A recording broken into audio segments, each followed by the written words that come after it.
Welcome to today's session. My name is Peter Salazar, CPA. Before we get started, I'd like to get a sound check. If you can hear me, can you please raise your hand? Yeah, I need all of you to raise your hands. More of you, more. I'm just kidding. I can't see you. This is a webinar.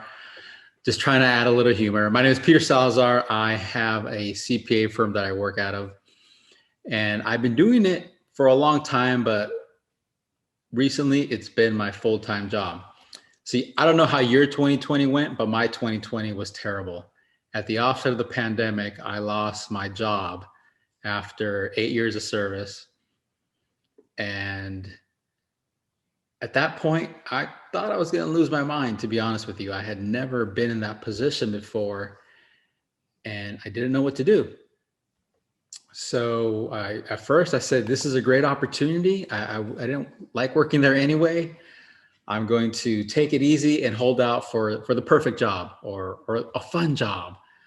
I thought, everything's in my ballpark. I'm going to do great. And then some time went by and nothing happened. More time went by and nothing happened. I started to get a little down, negative. I just said, there's no jobs out there. There's nothing for me to do. I'm just going to sit here and play video games. And nothing was happening.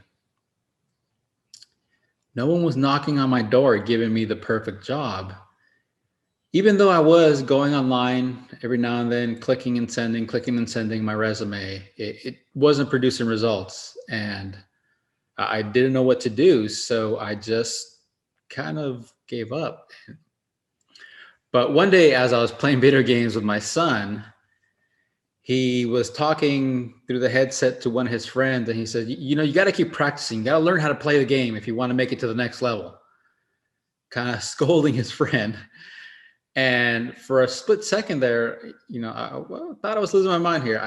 I looked at him and I was like, is he talking to me? I got to learn how to play the game. And that's when I realized I hadn't been playing the job hunting game right. The job hunting game it's just like any sport, like any video game, like any board game. It has rules and things you have to do to be successful. I mean, we might have played chess or checkers and won at some point by luck, but to be seriously competitive and to get out there, you have to play the game the right way.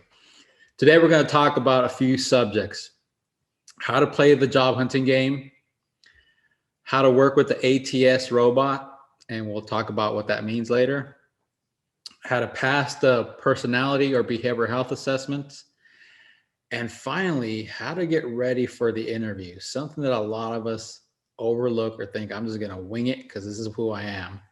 And when the spotlight hits you, you forget some of those things. So we'll get to that. They actually all build on each other. So I don't have any PowerPoint for you. I don't have any 3-step program. We're just going to discuss these things, and hopefully you'll be able to retain it. A lot of it is common sense. As I mentioned, hopefully you'll be like, oh yeah, yes, that's what I can do. I know that it makes sense. There's no exam at the end. It's just something for you to listen to. And hopefully you'll get something out of it, and we'll be able to, the ultimate goal is for you to find a job or get multiple offers. And it's really following a few simple steps. So let's get started. How to play the job hunting game. So the job hunting game in today's world is different than what it was 10, 20, 30 years ago. Today, most things are online, and it starts with your resume. In order to have any hope of being hired, generally speaking, you have to have a solid resume. Now, I know there's some people out there say, but my friend got hired through a friend. That's the exception. That's not the general rule.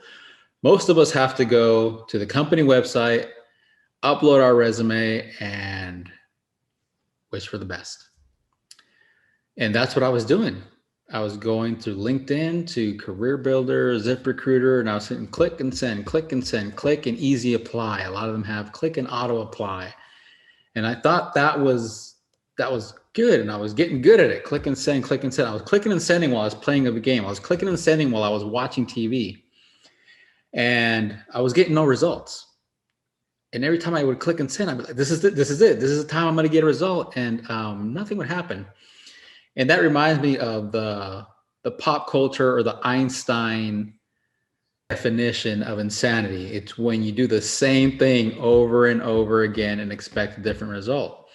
And if you're doing what I was doing, clicking and sending, you're expecting a different result. It wasn't my words, it's Einstein's, but not going to happen. Pretty insane. So we have to get through the resume, and the resume has a few things that you need to work on. Number one, it needs to be in a great format. You start with your name at the top. If you have a certain credential that is very important to your industry, for example, in the accounting world, CPA is very important. So mine says Peter Salazar, comma, CPA at the top of my resume, because I need to highlight that after it gets past the initial system. It needs to show your address, or at least your city and city, state, zip code. It needs to have your phone number. It's usually easier if you literally put the word phone, colon, and then your phone number. A lot of people like to put their phone number in dots. Just use the standard phone number format. So open parentheses, area code, close parentheses, and then your phone number. It needs to have your email. They need to have an email, and please, please, please. I'm sure you've heard this before. It makes common sense. If you were known as the Thrasher or Star Dancer, whatever, 41, whatever it is, take that off and make it more professional. Usually something like your first name, your last name, and a number, because there's a lot of people. So Peter Salazar 12 would be a good one for me, versus something else that people call me that I'm not going to mention on this webinar. But for you, make your email easy. You can create a free email account at Gmail that you only use for hiring purposes, and make it professional. First name, last name, first initial, last name. And if you have to add a number to it, it could be something easy like your zip code, 85233, or your area code, 480, 602, whatever, something simple where people are not going to say, well, I wonder what this means. Don't do any weird numbers that mean something insane. So have a valid email. And now a lot of people want to see your LinkedIn page. So if you don't have a LinkedIn page, please, there's other webinars on how to create a LinkedIn page. Create your LinkedIn page and add that to your resume. So you need those things: your name, your credentials, if it's important to your industry. For example, today there's a lot of Toastmasters here. My DTM designation is not important to my industry. So my name doesn't say Peter Salazar DTM, it says Peter Salazar CPA, because CPA is important to my industry. Address at the very least, city, state, and zip code. Phone number, you can prefix it with the word phone so that the ATS machine can find your phone number.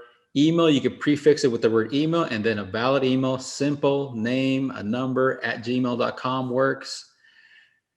And your LinkedIn profile, if you have it, copy it and put it on your webpage. That's the basic stuff you need on your resume. And a lot of us don't have it. I didn't have that, and I was like, why am I not getting calls? And people were following up, you didn't have a LinkedIn profile on there.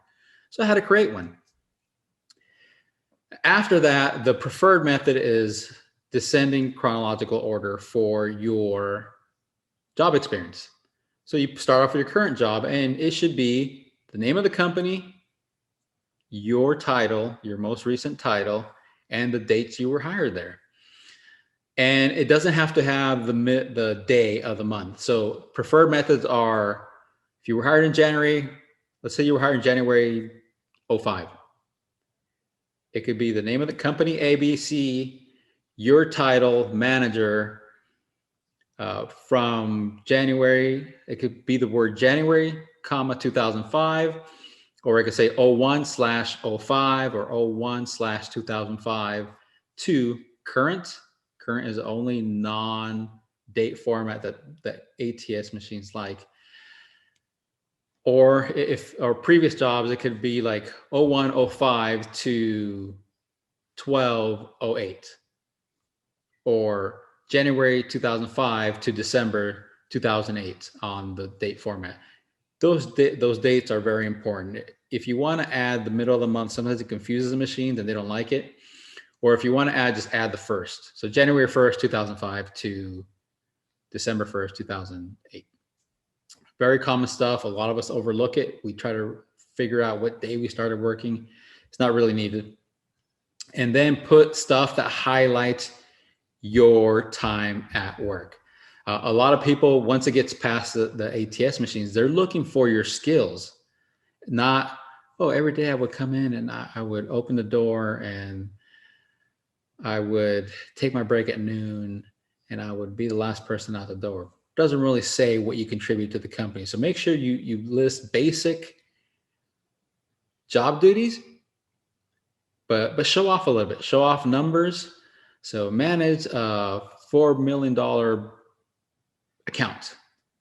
That shows the level of account that you were in versus managing a $4,000 level account.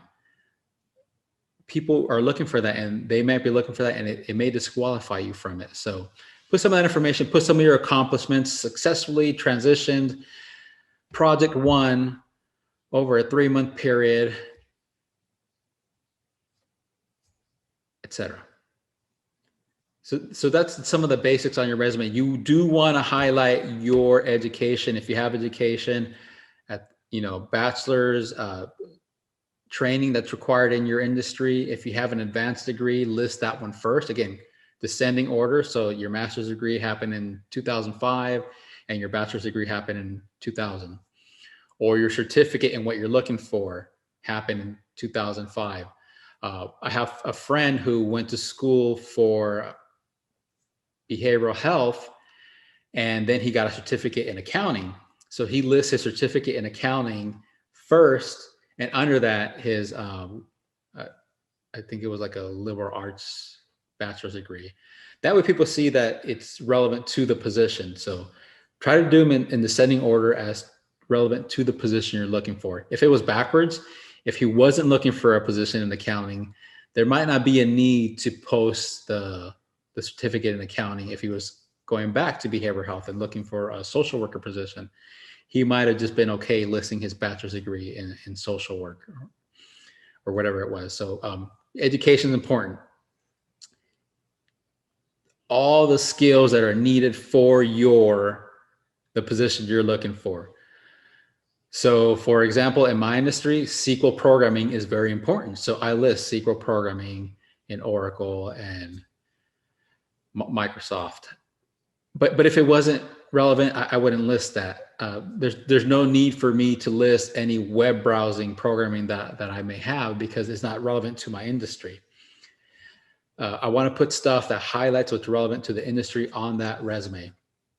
And that takes me to the second part of job hunting. The most important part, the reasons that I wasn't getting callbacks is I was looking at the job postings and saying, okay, this is a finance, this is an accounting job posting. I'm an accountant, I'm in finance, I'm going to hit apply. And a good example is, and I just tested this a couple of weeks ago, one of the local resorts was hiring for an accounting manager. And they have specific data in the job posting.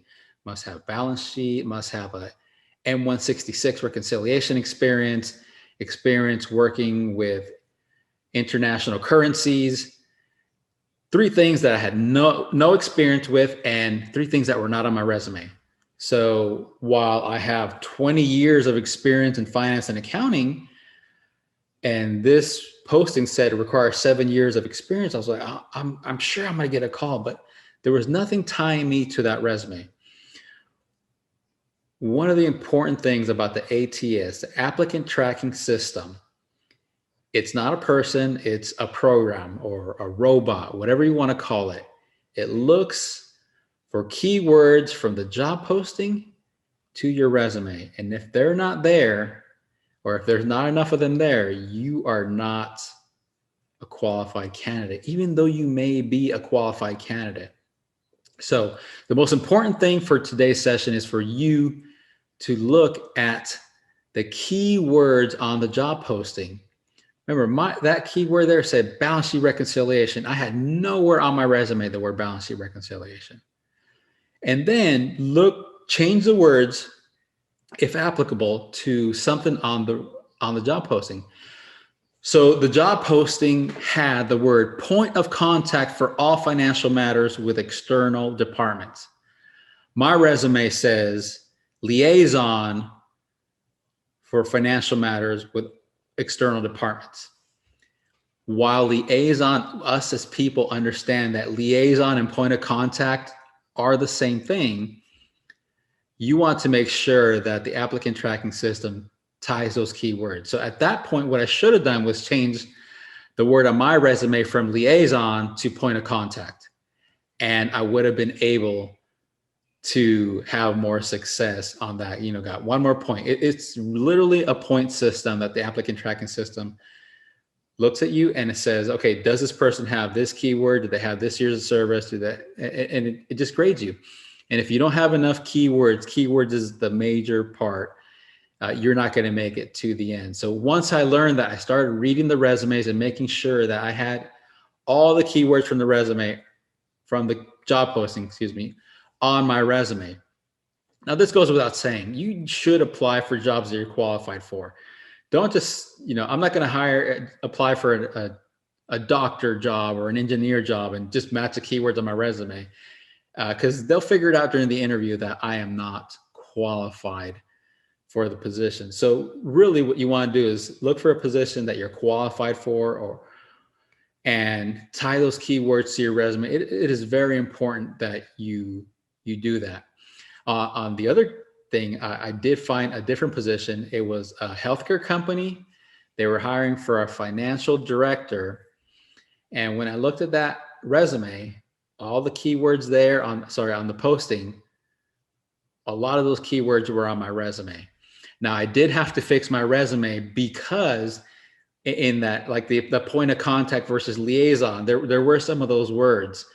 There were words like I had through the end of the project, and in theirs they had accomplishment. So I had to switch my end of project on my resume to accomplishments so that the keywords would match with the applicant tracking system, and I would hopefully receive a phone call. Very important. And guess what? I was qualified for this position. Very qualified. It's exactly what I do. All I had to do was tweak my resume to match some of the keywords on there. For example, I mentioned SQL earlier on. I was a SQL Server programmer in a previous life, and that's what I had on there. But this position required Microsoft Studio SQL. Slightly different, but same thing. I do have experience. So I had to add that to my resume. I had an older version of Oracle on my resume, and this had the new cloud-based Hyperion. I am familiar with that, so I had to make sure that I added cloud-based Hyperion to my resume to tie it up. And again, very qualified for the position. Within 24 hours, I got a call from the recruiter to do an initial interview to see if I was qualified for the position. That is the power of knowing how to have your resume, knowing the keywords that are on your resume, and by all means, please make sure you're qualified for the position, because the recruiter would have found out like, no, Peter, you're not qualified for this. But we did move on to the second part, and we'll get to that here in a minute. So that's some of the things about job hunting. Your resume has to be there. And remember what I mentioned earlier, and a lot of people disagree with this, but LinkedIn and ZipRecruiter have these auto apply functions, and they make it seem so easy. I have not once received a phone call from those. I received a lot of, we found thank you for applying. We're moving on with a different candidate, or thank you for applying. The position has been filled. These auto-generated rejections from those. And I was interviewing this guy the other day, and he told me that he had been applying for a while, and through LinkedIn, and he wasn't getting through. And what the recruiter said was, "Oh, I don't use those because it's too easy that they flood my emails, or I have to go here. So I just use a company intranet, people that apply there, because it shows the recruiter that they took time to go to the company and possibly research them and hit apply through the company website." So, and so then I said, this can't be. Is this true? So I asked a few other people in HR, and what they told me was the same thing, that they don't use the ZipRecruiter or the LinkedIn auto applies because of various reasons.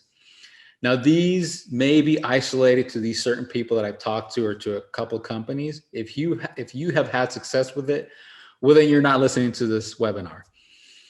But just something to point out, that what I tell people is, don't ever underestimate the power of a phone call. A few months back, I found a position that I was qualified for, and I've been testing this for a while, and I didn't get a call back, and I had went through one of these auto applies.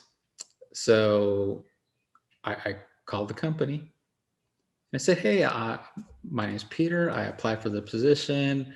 I think I'm a great candidate. All my qualifications match to the job posting. I'm just wondering if you received my resume and if you need any more information."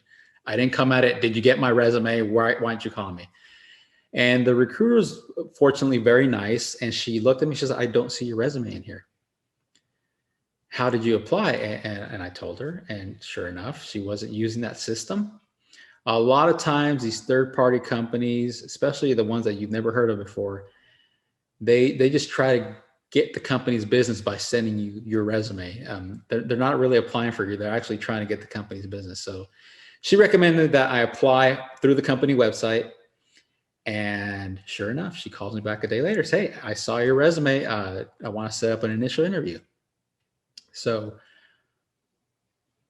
I don't want LinkedIn people to yell at me. I don't want ZipRecruiter people to call me. This has just been my experience with a few HR people that I've talked to. They are preferring that you go to their website. And some of them, they still value the phone call. It just gets you up there.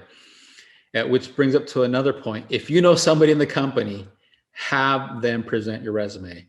Some companies have policies where if an internal employee brings a resume, they will look at it at least. Some companies have policies that they will give you an interview, and that's great.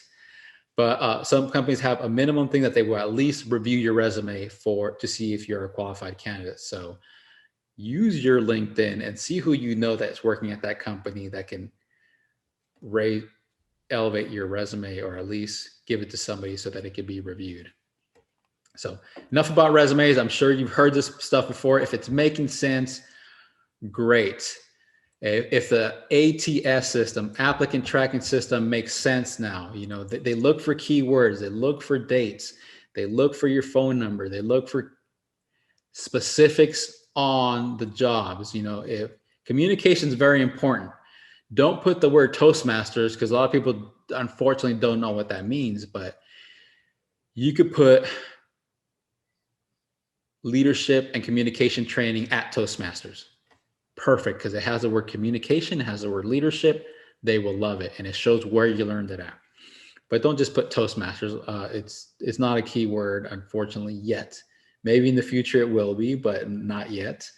Again, distinguished Toastmaster doesn't mean a lot in the outside world. To us, it is a valuable education level. But on the resume, it might not mean much. You can bring it up during the interview. So let's move on to the pre-screening and the behavioral health questions. I've tried to break these questions, and I've had some success in it. It's easy if it's for you. It's very difficult if it's not for you. So the pre-screening and behavioral health questions are a series of questions, and it says, what type of leader are you? And then it says, what type of leader do people think you are? How do you handle these situations? It could be a variety of questions. Sometimes it asks you the question more than once to make sure you're answering it right. Sometimes it asks you the same question in different tones. What type of leader are you not? It's a variety of questions. And here's the simple thing. Don't try to beat it. Be yourself.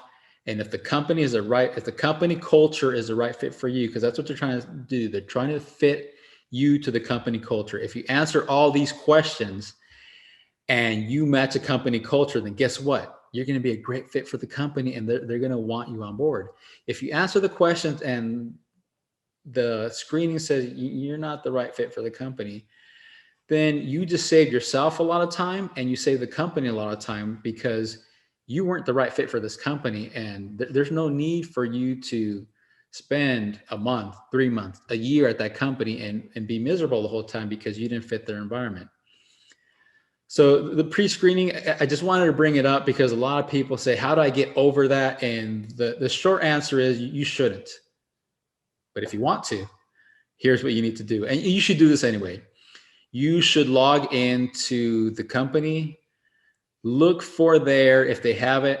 A lot of companies have internet, but if they have external sites like an external meetup page, an external Facebook page, a company LinkedIn group, whatever it is, if you can find those and you see what people are posting about, and it's kind of common in LinkedIn for them to say, hey, we went this weekend and we did a 5K back when we were meeting in person, right? Or we all volunteered at the local food bank, or sometimes you see pictures of their potlucks. If that is stuff, and as you look around the environment, and if that's something that's intriguing to you, then you'll kind of get a sense for it. Another thing is to look at your LinkedIn page and see who's working there and ask them what it's like. And if they tell you and you're like, oh, that sounds so neat, that sounds like something I'd want to be a part of, and ask them for what they hear about the future of the company and what their managers are like and what team events they have. That's how you'll find out what the company's like. And if you meet that stuff, you will automatically be ingrained in the company culture, and you will be able to answer the pre-screenings, the behavioral health questions, and be able to successfully pass it. If it's not for you, then don't take it. Don't take the pre-screenings.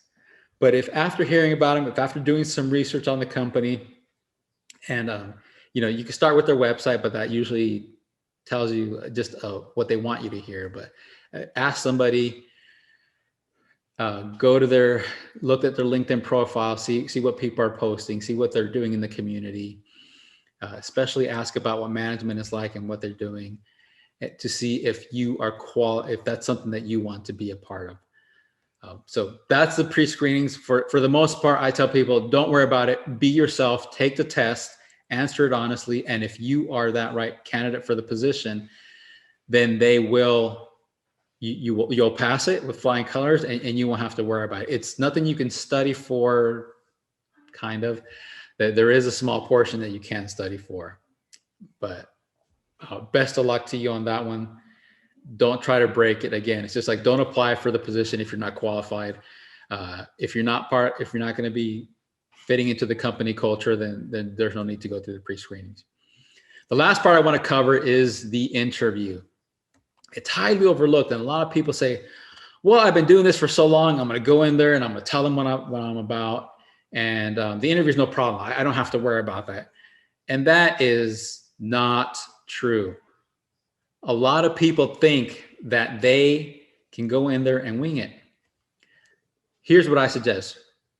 When you are preparing for the resume, have examples of the most common scenarios. Tell me about a time when you failed. Rehearse that question, because when you're in front of the camera or 3 people staring at you, and now in the Zoom environment, when you're looking at that person, you will freeze. You will say, oh, tell me about that time I failed. And for some reason, if you don't practice it, it doesn't come off as honest or natural. So practice a time that you didn't do so well. Practice a time where you had a disagreement with a coworker or a manager. These are common questions that get asked all the time. Practice them. Practice a time that you worked in a group and how you helped the group be successful, because they will ask you that. These are common behavioral health scenario questions that almost everyone asks. And if you don't practice it, you will, unless you're just a natural in the spotlight, you will mess them up. I messed them up dozens of times until I practice it. I practice them the day before and sometimes the morning of the interview. Tell me about a time that I failed. I'm like, oh my gosh. And it has to end in a positive way, right? And it has to apply to the position. So I'm not going to say, well, when I was 5 years old, I fell off my bike and then I got back on and I've tried and now I could ride. I've been riding a bike since. Doesn't apply to the position, right? A time that I failed, relevant to the position, preferably something that happened early on in your career that you overcame and you show them how you overcame it. Same thing in a group environment. Usually we don't want to say, this, look at me, this is what I did. But when they ask you about your contributions, you want to tell them, this is what I did. This is how I helped the group. And this is how we were successful. So let them know how you personally contributed to the group. I've done it where I've given so much credit to the other group that at the end they were like, well, what did you actually do? Because you're giving so much credit to the group that it doesn't sound like you did anything. So do tell them, this is how I helped the group. And think of a solid example of how you helped the group and then how the group was successful as a whole, right? Tell people about disagreements and how you handle it. Everyone has disagreements. Everyone has downtimes. And they want to know how you handled it and how you overcame it. It cannot be super relevant to a position, to the thing you are going to do. So for example, if you say, well, I don't like to be on the phones and, I get tired after about 10 minutes. Sometimes I'm not comfortable with people when they yell at me over the phones, and you're applying for a sales or a phone position, you're discounting yourself from the job. You might as well not take the interview. But if it's, technology, it takes me a little bit longer to get accustomed to technology and you're applying for a phone position. But once I get it, I practice at home, and I have a friend who's techie, and they usually help me out. Well, that shows that you're willing to put the work outside, and it's not related to a sales or a phone position. Then they're going to consider that. Okay, this person acknowledges that they have some weaknesses and knows what to do about them. That's a great response. Practice your intro, your elevator speech. People like say, tell me about yourself. First question you get, right? And you're not going to say, well, I grew up in Southern California and, lazy summers and, my grandpa back on the farm. They don't want to hear that. What they want to hear is how you got to this table and how you're going to bring something to the position and help the team or the company, right? I started off as an intern here. I built my way up. I worked with a lot of mentors. I have some management training. I was given a position to succeed. I led a few projects. I believe all that experience brings me today and makes me the most qualified person for this management position. Builds up, right? That nobody wants to hear about your dog or your grandchildren. That comes later. That comes toward the end of the interview. So have that ready. Have it ready. Tell them about your education and your training, if you have any, how you enjoyed it, how it was challenging, but you knew that it was natural for you. People like to know that. They don't want to say, oh, well, I went to accounting school and, I guess it's what I did. I never changed my major, so here I am. Nobody wants to hire a Debbie Downer. So tell them how you went to the School of Accounting and you just fit right in. It was natural for you. And how even on the weekends, you like to hear financial news because you just like to be on top of things. That's relevant. That shows passion for the company. And speaking of passion for the company, throw something in there about the company during your questions. Try to reference, well, I heard that you guys did something last week at the local, so I saw some of your team members volunteering at the vaccine station last week, and I thought that was so cool. They like to hear that stuff, that you're actually heard about. People don't like to hear, have you heard about us? No, I haven't. No, people don't like to hear that. What do you know about the company? You want to tell them what you know about the company. Make sure you research the company, be able to throw a few little facts about them and say, can you tell me more? Because it's, I really want to hear more. Put it back in their conversation. Tell me how you got here. Now we're leading into questions you may have for the interviewer. Don't ever say, they're always going to ask you, even if there was a minute left, do you have any questions for us? Don't ever say, oh no, you've answered everything. Even though they may have answered everything, have a lot of questions prepared for the interviewer. And it could be, tell me more about the company. Tell me how you got here. Tell me, is this a vacant position? Did the last person get promoted, or did you fire them? Or is it you? That's a great question. That shows that you're interested in the position. Don't if they've answered all these questions, ask more questions. So have a lot of questions prepared for the interviewer, even though you may only get to ask 1 or 0 questions. Sometimes it happens that way. And thank them for the interview. Say, hey, thank you. Remind them, give them a quick summary of why you are qualified for the position. Say, thank you for the interview. We've had a great time. I see that through our interactions, we can work well together because I wasn't nervous. Well, or you could have been nervous. You could say I was a little bit nervous, but you calmed me down. We've had a nice dialogue. I just want to remind you that, I have the education, the training. I've worked my way up. I have solid projects behind me, whatever it is. I have the years of experience. Keywords, don't say keywords, but my resume pretty much matches the job posting descriptions. I think I would bring a lot of value to the company. Thank you for having me. Next steps.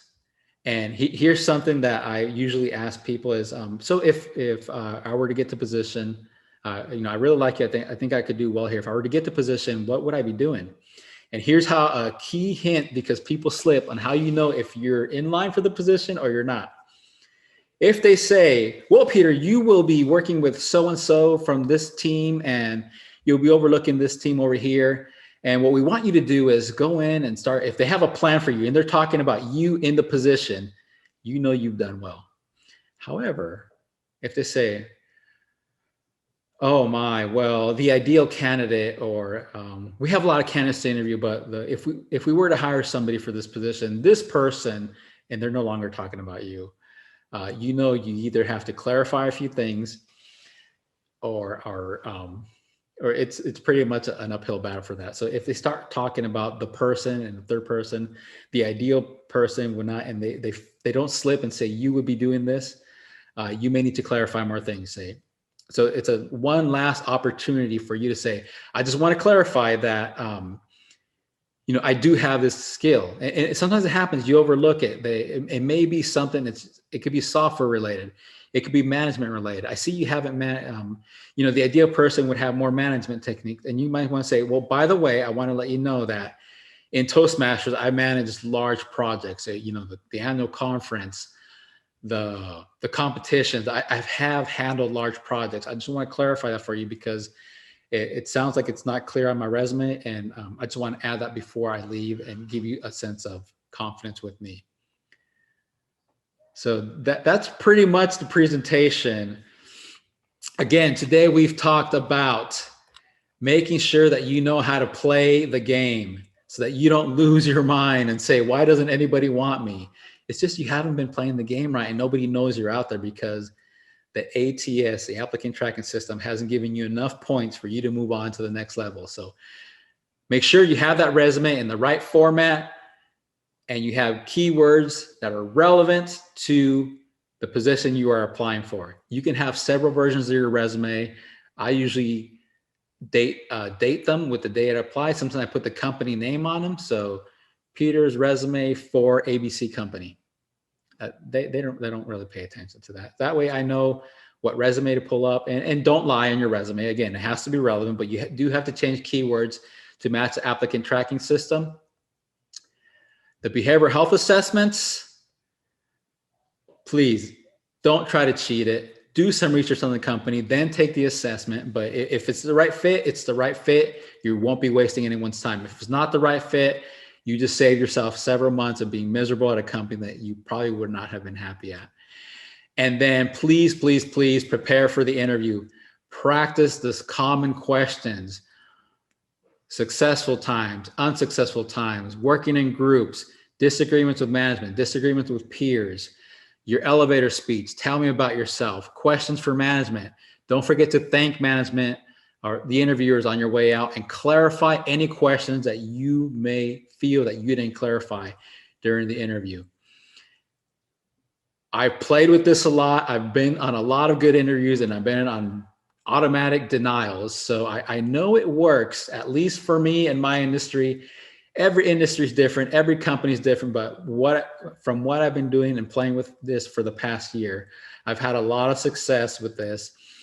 And I must say that I am happy to share this information. If you have any questions, you can always reach me at Peter Salazar DTM@gmail.com. It's been a pleasure sharing this information with you. Thank you for being here. And please look into Toastmasters. It's a great organization. It's helped me out 100 times over. I love it. I am a lifetime member. And guess what? They don't pay me for this. I pay them a monthly membership fee because it is that well of an organization. Thank you.